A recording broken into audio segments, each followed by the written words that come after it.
Hi there, it's me, Josephine, your performing arts business strategist and coach. And today I have the gorgeous studio owner, Isabella Nikodinovski from N2 Dance Productions. Now, she has two studio sites and has been in business for the last 3 years. Aside from that, she's also been working with the KinderBallet brand for 8 years on the back end and as a teacher, and she trains the KinderBallet dance teachers. So you're going to hear a little bit about that as well. She has a business degree and she is really excited about expanding her business now even further than the two sites that she has.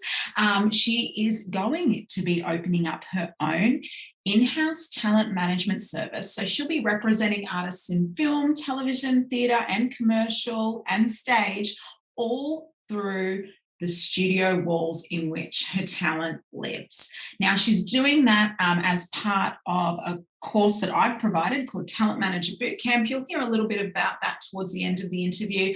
But essentially, she is an advocate for what we do. She's just come through my course. She is about to go into implementation mode and really build on her already growing studio. So having that in-house talent management service is a wonderful addition there. You're going to get to know about Isabella. She talks about her challenges over the last 3 years, what she's learned through her process, not just about COVID, but also just being a new studio owner and the ebbs and flows of that. Anyway, I think you're in for a treat. Introducing the lovely Isabella. Here we go. Hey there, I'm Josephine Lancuba and you're listening to Business, Arts and All That Jazz. I've been immersed in the creative business world and performing arts industry for over 20 years. I know from experience that being an artist, a creative, or running a creative business can be a tough gig, but I'm here to tell you it's possible. I went from having $0 to my name and living below the poverty line, to then living paycheck to paycheck, to finally living a life of comfort, happiness, passion, and even stability. In this podcast, I peel back the curtain and share with you the ups and downs of my journey. Plus, I tap into the minds of creative industry experts to discover their paths to success. I know you have a spark inside of you, that little voice that tells you to reach for the stars. I want to help you step into your limelight, to have the courage to live a life you dream of, a life that you design. So get ready to be entertained and inspired as we talk business, arts, and all that jazz. Okay, I'm so excited. Today we have Isabella Nikodinovski on the show. She's a studio owner and she's got so many beautiful things to share. She's also one of our participants in the Talent Manager Bootcamp that I've been running. So welcome, Isabella. How are you going today? I'm good. Thanks for having me, Joe. It's great to be here.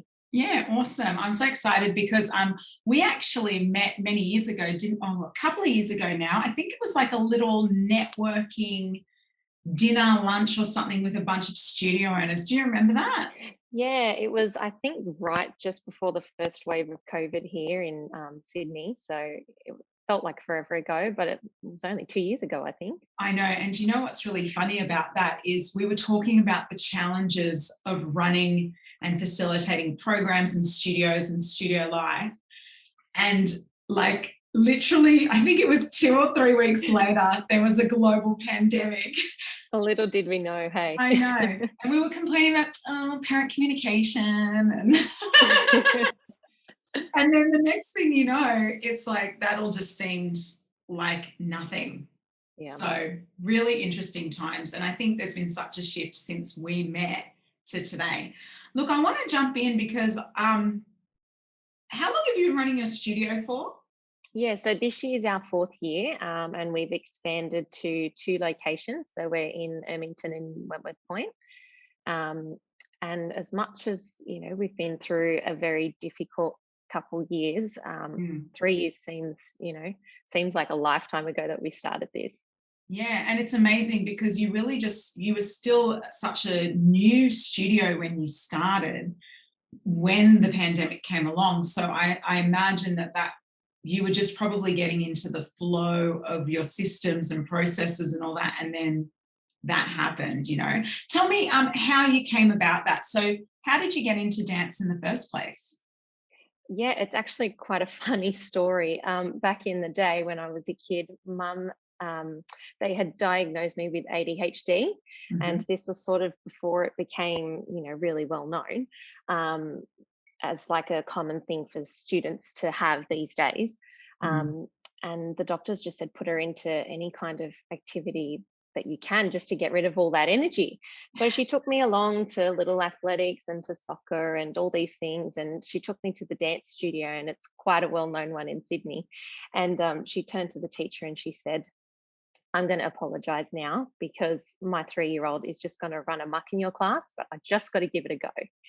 And the class went on. This was back before parents were sort of allowed in the room to even see a trial class. And we came out at the end of class, and the teacher had told my mum that I was the most focused 3-year-old she had ever taught. So mum said, that's it, sign her up, this is what she's meant to do. And I think Oh, I've taken that with me all through life. oh, that's amazing. I mean, you know, it's funny because I love hearing those, you know, how you got started stories. So that's beautiful that you started at 3. I know that you're heavily involved with, is it KinderBallet? They're a little toddler program that you tell me about KinderBallet and what you do with those guys, because I know that you own a studio, but you also work with KinderBallet, the company. Is that right? Yeah, absolutely. So KinderBallet is a quite a well-known preschool program across Australia, and we mainly run classes for that preschool age group, and we sort of go to about 10. They're based in Melbourne, but we're obviously operating in most states in Australia. Now I think I came about them, one of my first teaching jobs after school. It was just sort Mhm. of, to have something on the side at uni. And, KinderBallet went along, I applied for it, went and had my interview, and here we are 8 or so years later. Wow. I'm also managing the Sydney team at the moment, which is really exciting because not only do I get to still teach and do what I love with, the preschool age group, I also get to introduce other teachers to the great program that we offer, and sort of help facilitate their journeys as teachers. Yeah, that's amazing. And I think that's really, you know, great that you've also been with that company for 8 years. I imagine that you're offering that kinder experience in your own studio. Is that correct? Yeah, so as much as I love it, I'm not biased at all. I think it's a great program. We decided to take that, and I guess that sort of really helped us in the initial startup days, to be able to offer like a licensed program like KinderBallet in our studio. Mhm. It's probably not one of the more well-known ones, but those who do come along do definitely see the value in that program. So it's really nice to see that parents appreciate the programs that we put in place. Yeah, amazing.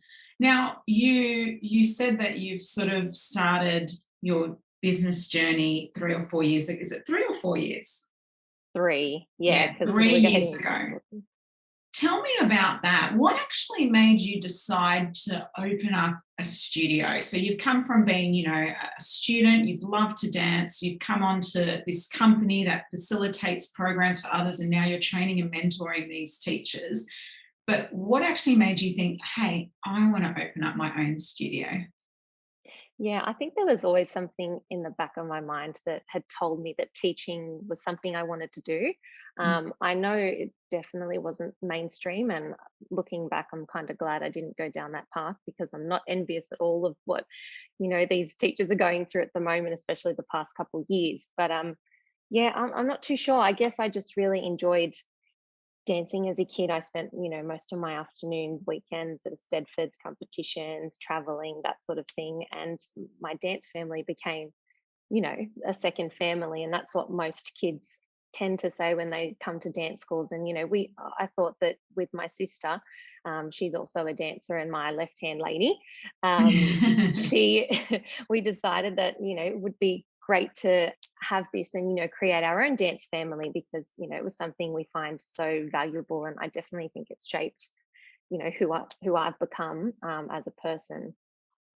What sort of, you know, challenges do you think you've had to face? I mean, obviously we know there's COVID, but just getting started as a studio business, I mean, what are some of the things you think have been most challenging along your journey so far? And for some studio owners, you know, 3 years is actually still quite a baby business. Like it's still a new, fresh business, because you've got studio owners that have been running and operating for 10, 20 years. But I think 3 years is enough to sort of test the waters and know if it's going to work for you. So what made you, what are the challenges that you've sort of had to face or things that you've learned along the way, do you think, in such a short period of time? Yeah, let's unpack that. I actually have done a side note. I've done a business degree as well. And I guess from my experience, you kind of hear that most businesses, I think it's about 70%, might even be less now, or more actually, tend to fail in their first 2 years. So I definitely knew what I was signing up for, trying to start a new business. But I was determined to say, even if it's just a bucket list thing, I want to tick it off and say that I've tried it. Because I think that's something that is ignited in you as a dancer, that you're always pushing and striving for more. And I think, again, that sort of has added to who I am as a person. The challenge is, definitely like, where do you start? When you don't personally have any direct people apart from the studios that you've danced at, those sorts of people, who, as we know, as studio owners, we have very limited time, but, we're very thankful when you can get that sort of mentoring from studio owners or other people in, the creative arts industry, to get their advice. That was obviously a really big part of helping me take that first step. I have to admit, there was quite a few that said, once you've signed up, it's a full-time thing. Make sure you know that it'll take over your life. And I think a part of me really wanted that to be the case because of how much I love dancing. Definitely challenges of, said, where do you set up? Where do you go to for assistance? Do you need, is there government funding? With COVID, obviously, some things have changed. But yeah, it is a very big pool to sort of jump into. But I mean, I think we've found the floor quite quickly. Yeah. And I mean, and quickly is the word. You opened up a second site within 3 years. How long until you decided to do that? Like when you said, I'm going to open up a second site? Yeah, we actually started to get a few students come from areas that I sort of almost, I have to admit, missed in our SWOT analysis early on. Wentworth Point was a very up and coming area. It's not been established for very long and it's not very well connected. So we found that a lot of the people that were coming across were sort of looking for something a bit closer to home. So we started doing our research and turned out that council had put a bit of funding into some new spaces in the area. So we decided to make the leap and just, see if it would work out. And it turns out that it paid off. And when you talk about researching an area, what does that actually entail for you? Do you look at, is it just about space or an instinct, or do you say, I'm actually going to look at the demographics of this space? Like, what is it about an area that makes you select it? Yeah, I think that's a tricky one. And I, to be honest, never thought that we would be a multi-location school. I thought we'd just have the one main premises, easy for everyone to get to, that sort of thing. But yeah, opening a new space, definitely you have to do your research on the dynamics of the area. Is it an older area or is it a new area with up and coming families? Is there growth potential there? It's not just let's go and have a look for the pretty space. Obviously, that's a nice big tick box, because if you don't have a suitable space, you're definitely not going to run the best classes you possibly can.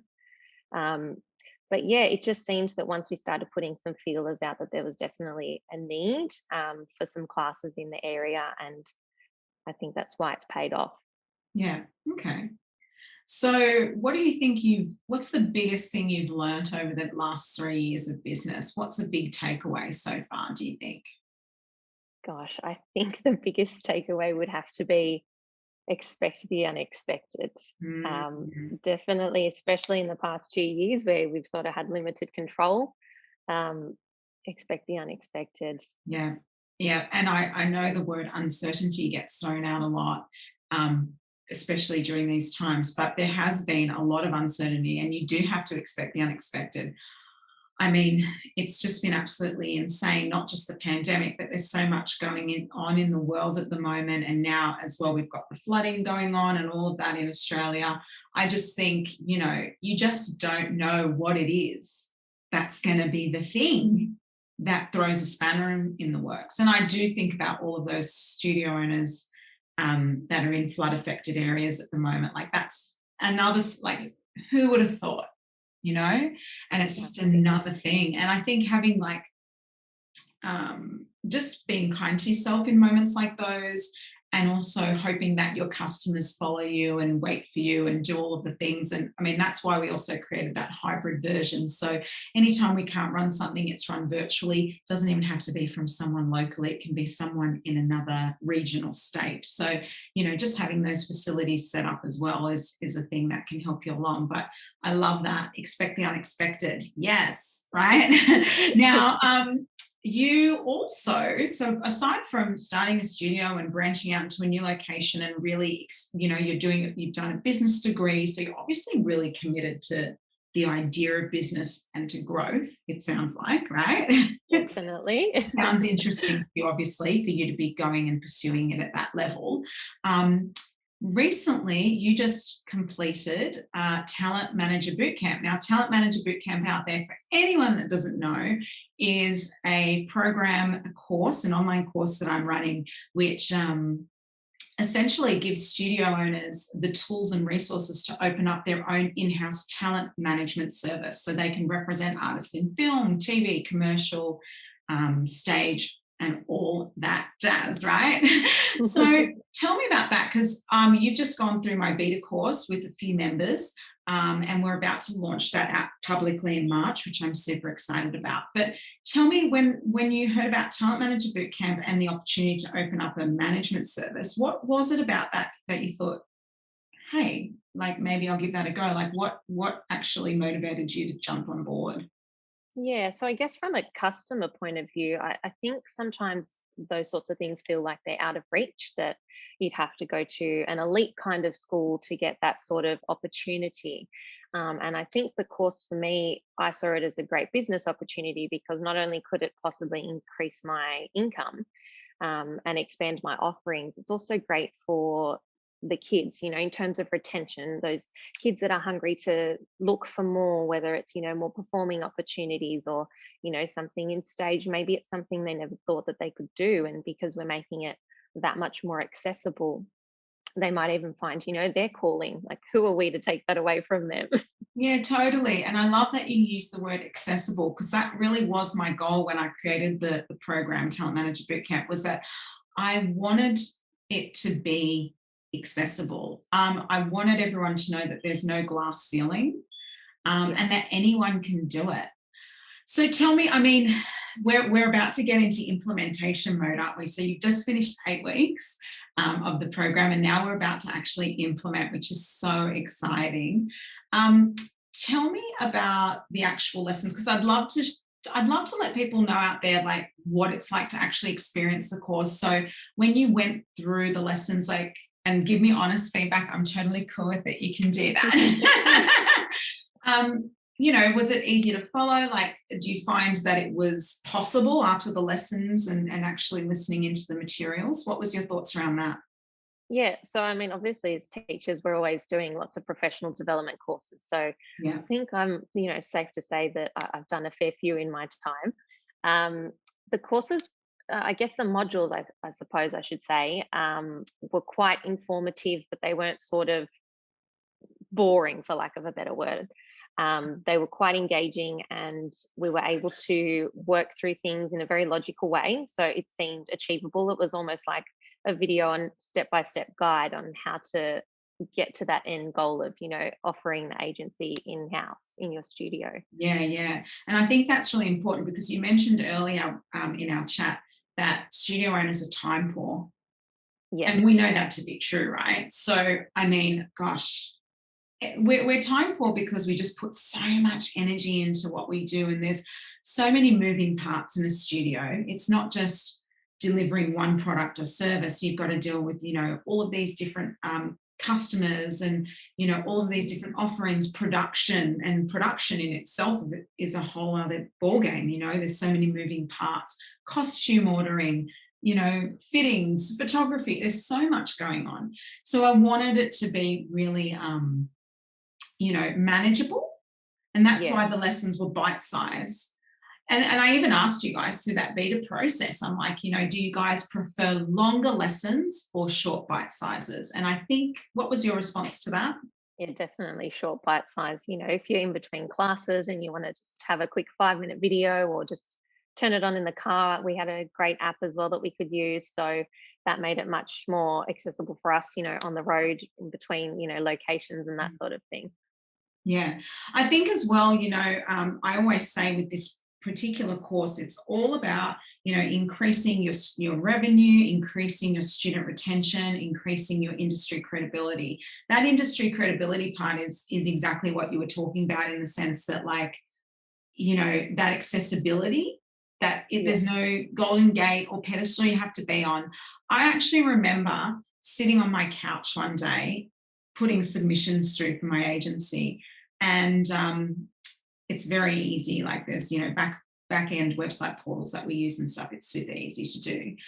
And I submitted someone for a Hugh Jackman role, and with Hugh Jackman, not to be Hugh Jackman, but with Hugh Jackman. And I was like, I think that's when it dawned on me. That was a good couple of years ago now. And I remember just thinking, wow, like, it's just like little old me sitting, like little old me, not to, minimize myself or anything, but little old me sitting on the couch, submitting artists to work with Hugh Jackman, A-grade celebrities. Quite It's amazing, isn't possible. it?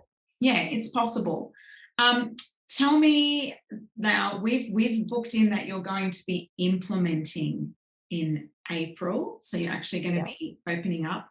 I do have to say, it's a pretty sad story, actually. My solicitor, who's drawing up the contracts and whatnot, is in Ballina, which has just been evacuated for flooding. So it might take a little while to get that contract back. But just saying. But my point is, I think, going into that implementation phase is really exciting for me. But what about you? What is it that most excites you about the prospect of having your own in-house talent management service? I think the most exciting part is just knowing that we'll be able to give the kids that opportunity. I think in terms of me being able to see, that our kids are able to go for these roles based on the training that we've offered them, or an additional training that can be offered. I think that's quite exciting, not just for me personally, but for the whole studio, to see that someone from their family or tribe are out there in the real world, as some people like to say, doing what they love. Yeah, I think as well, like you said, your whole studio, I really focus on that, like that inclusive part. It's really important to me that anybody that's in a management service within a studio environment, that it's open to everyone and not just the elite. I personally think that's the best way forward, because, anyone can do it, be in a commercial these days. Honestly, all you have to be is confident and willing to take direction. If you're confident and willing to take direction, you can be in a commercial. When it comes to lead roles and stuff, yes, of course, there's more involved, and that's when that training aspect really kicks in. But I think that's a really important piece, keeping it inclusive. When it comes to your classes, do you have, like, you talk about this KinderBallet being a particular age range, but how diverse is your studio? So again, we've sort of gone from the bottom up approach. We didn't buy a studio, we created our own. So we definitely don't have a lot of older kids, but the ones that we have, brought in from those KinderBallet ages have definitely stayed on with us. So we do offer classes. We even offer adult classes. Oh, beautiful. Yes, you do too. I had a friend that came along, I think, for a tap class or something to you guys. Yeah, that's the one. Yes. Very popular with the mums in the studio. So yeah, we do have a diverse range of students, not just your standard 5-year-olds in tutus. We do have all ages and all abilities. We do encourage everyone to come to our studio, and I think it would very much be the same with the way we operate our talent agency. Yeah, I think when it comes to offering, so having a mixed bag when it comes to youth and adults, I think that's interesting. Tell me, do those, because I see this a lot in like, forums and groups for studio owners that are unsure about offering adult classes. What's your experience been like in that space? I guess at times I can see why some people would find it a bit daunting, those that Mhm. don't feel as socially present, perhaps. I know dealing with kids is very much an entertainer's gig, but that doesn't really go super well with an older age group. So I think Mhm. it's more about finding your niche and finding how you interact. So, as I said, ours are mainly parents in the studio. So we've already built up a good rapport with them. And then from there, it's just sort of a word of mouth kind of thing. Do you offer the classes at the same time as the kids so that they um, sort of like child minding something to do, or is it different? Is it all different scheduling? Yeah, it's usually just at the end of the night. So whoever's generally in the last class, their parents will stick around for that final class of the night for themselves. But yeah, we definitely did want to branch out. Again, COVID has hindered a lot of plans, but we did have a plan to eventually offer, classes for parents, whether they be tap classes or perhaps a Pilates class at the same time as our junior classes, during the week. Yeah, I think that's a good idea. I do, because I think I know that even just, okay, if my daughter obviously does my studio stuff, but we have her doing other programs as well, like gymnastics or whatever. I feel like if there was an adult fitness class running at the same time as, whatever, as her gym class, then I probably would just jump in and do it. But then we say this, don't we? And I find that adults can be like, they'll go, yeah, I want all these things. They always put themselves last. Yeah, and then they just don't do it, or they don't come every week. How do you get them to commit, or is it just drop in? How does it We work? don't. We just do it as a drop-in class. So it's very casual, more Yeah. of a social thing for some of them. And, just that excuse to get out and say, no, this is my hour to myself. Mm. And that's the way it's going to be. Yeah, cool. Awesome. So you talked about hindering growth. What was your growth outlook? So I know that obviously you're now going to be starting this in-house talent management service, and that really essentially is growth because it's adding that extra revenue stream and it's adding that extra thing within your business to really, hopefully bring that strong retention and excitement within your studio walls. What were your plans prior to that, though? You mentioned that you couldn't do it because it was hindered because of COVID. So, what was sort of the plan, and has it changed? I think a lot of things have changed post-COVID. I think we focus more on the studio that we have built because those that had started with us before COVID have definitely remained loyal. And, we're obviously very thankful for that because they've been able to help us continue to grow. So we try and focus more of our energy into those retention strategies as opposed to, not that we completely disregard new students, we absolutely welcome them.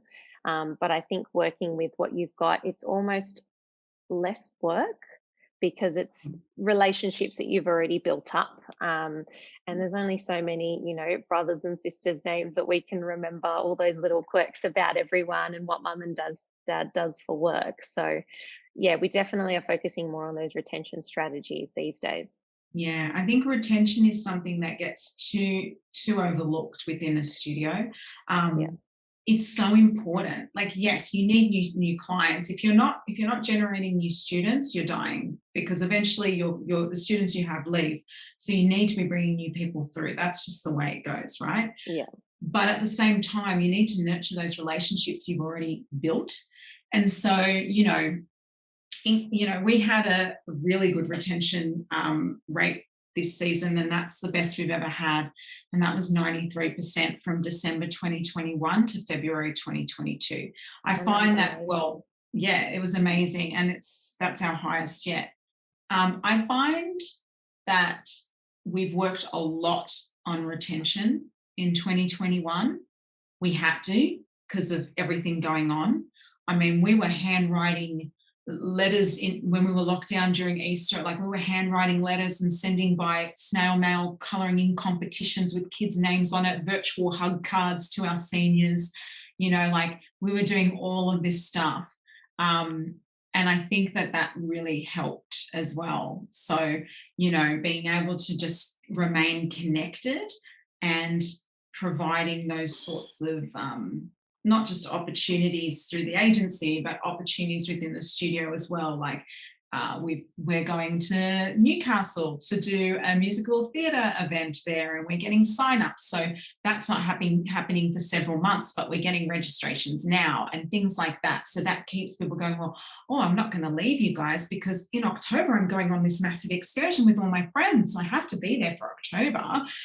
It's that forward planning aspect, Of course, and I think those smaller sort of gestures that we think, they are a bit time consuming. We did the handwritten cards as well, and the letterbox drops. But yeah, they definitely do make a big impact. They do. And believe me, though, they do cost money. You'd be surprised because those stamps, back in my day, those stamps were like a few cents. And now it's like $1.10 a stamp. Like, what the heck is going on, Australia Post? I tell you. So if you're sending out hundreds of them, it's actually quite a bit, especially if you send those rigid mailers. They're these things, right? These rigid mailers, they don't bend. They're like cardboard envelopes. Can't believe I'm telling you this, but listen up, everyone. So they're really hard. And if you put a little certificate or card in, it's not going to bend or ruin, right? Mm-hmm. And they cost a couple of bucks. And then you got to put 2 stamps on those things. That's $2.20, I tell you. But hey, it's cheaper than Facebook. Like we do our Facebook ads and everything. But if you think of those retention activities as marketing strategies, then it's an investment. So you might say, oh my gosh, this mail out just cost me like $800 or $1,000. But that is an investment because you're actually retaining clients, you're keeping strong communication, connection and bonds. If you think of it like, okay, so how many terms of dance would I have to sell to make up that $800? Okay, I have to sell 3 terms of dance, 4 terms of dance. Yes, you will retain more students from that activity, so it's worth it. It's that lifetime value aspect that I think so many people forget. Definitely. And that lifetime value just comes from that connection point. So, and I think any plans to open up more studios or anything like that? Yeah, I was just going to add to that. I think that's so important, especially in a post-COVID world. I know we say the C word so often these days, but it's true. I love that you called it the C word, by the way. But yeah, I think we all sort of crave that. And at some point, maybe even some of us are a bit nervous to get back and, socialize. And I think that's played a really important part that, parents were so happy and pleased that we tried to maintain this connection because that was vital for the kids in lockdown. And then what was the next part? Oh, the next part was, so talking about going back to the growth aspect, do you have any sort of plans to open up another space or you're done? Two and done? Well, like I said before, I thought we were done at one, but, sometimes life throws you lemons and you do have to make lemonade with them. So I think for now our focus will be on getting the agency up and running, but I'm not knocking back the idea of, another location. Perhaps it'll be more of a permanent location. At the moment, we're just in council facilities. Yes. So who knows? Yeah, and I do the whole council and sublease facilities. I've got 8 club locations. We call them clubs, 8 club locations. And yeah, we just sublease. That works for us in our model because we are so modular and we like expanding across multiple venues. I would say though that there is a bit of a dream to have my own space. I've had my own space before, and it didn't go well. And that was years ago when I first started out. And it wasn't for any other reason except I had a nightmare landlord. Yeah, it makes a difference, doesn't it? Nightmare, like as in he lived upstairs and was an alcoholic and came down and abused me nearly every day. So that's an insane example, but I think that has jaded my I don't think that's normal. Okay, I'm going to put that out there. That is not normal, but it was intense and it was stressful for me. So I think when I left that lease agreement, I just went, oh, okay, I'm just not going to do that for a while. And it's been like 5 years, I think. I think that would affect me too. 2014, I signed the lease. I don't even know how many years is that? And I was there for only 7-8 years. Only 12 months I was there, and it was like the worst 12 months of my life. There was water damage in the walls. We had no electricity. He refused to fix things. It was an absolute nightmare. So anyway, having said that, I am now moved on from that 5 years, 6 years later. Yeah, I would love to have a home base. I think for me, it would be great to have a home base where just like yourself, you know, it's like a place to call home. Doesn't mean you won't have like satellite studios. Locations. Yeah. So for me, I'll still have multiple club sites, but just to have a home base would be amazing. And I'd love to have a theatre in it. Oh my God, I would love to have my own theatre. I think a multifunctional space would definitely be a dream. Yes. Again, we always say it's this dream, and you know, so many studio owners are living it, and I'm sure they didn't think it was a dream the past couple of years. It's been a nightmare for everyone, but yeah, like you said, it has to sort of work with your model.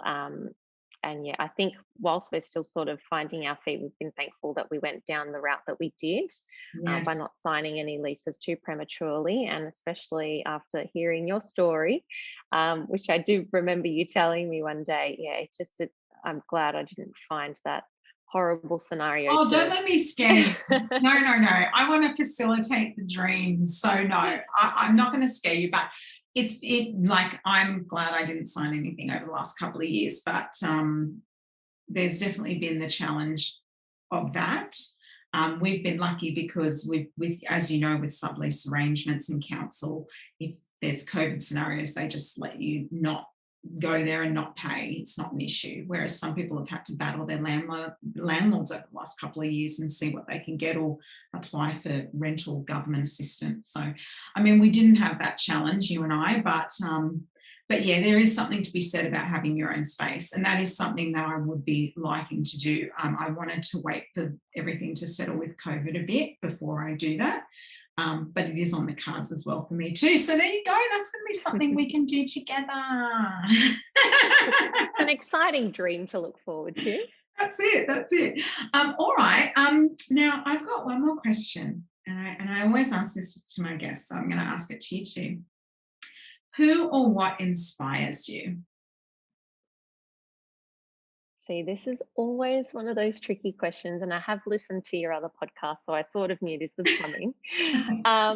Who inspires me? I think it would have to be my mum. Yeah. I think, you know, there's just something about mums. They just make everything work, even when it shouldn't sometimes. Yeah. My mum comes every Saturday to the studio to help me, you know, particularly through COVID. We needed that extra doorman or woman, I should say, to sort of man the fort and, you know, help the kids out and try and reduce, you know, crowding and that sort of thing. So it's just been nice to have that stability, and just obviously knowing that she'll always be there. Makes such a difference, I think. That's beautiful. Is she a volunteer? She sure is. I need one of those. Get me a volunteer, please. I want one of those. That sounds amazing. Oh, that's beautiful. The price is unconditional love. That's right. That's what I say. And what's next for Isabella? What's next for me? At the moment, I'm in the middle of upgrading my Cert 4 to a diploma in dance teaching. Obviously running full steam ahead with the agency, and you know, we want to get to dream numbers for students, you know, just be back on stage, you know, have the full kit and caboodle again, because we've missed that the past couple of years. So we definitely want to just go back to normal. I think that's as much as normal can be. Yeah, absolutely.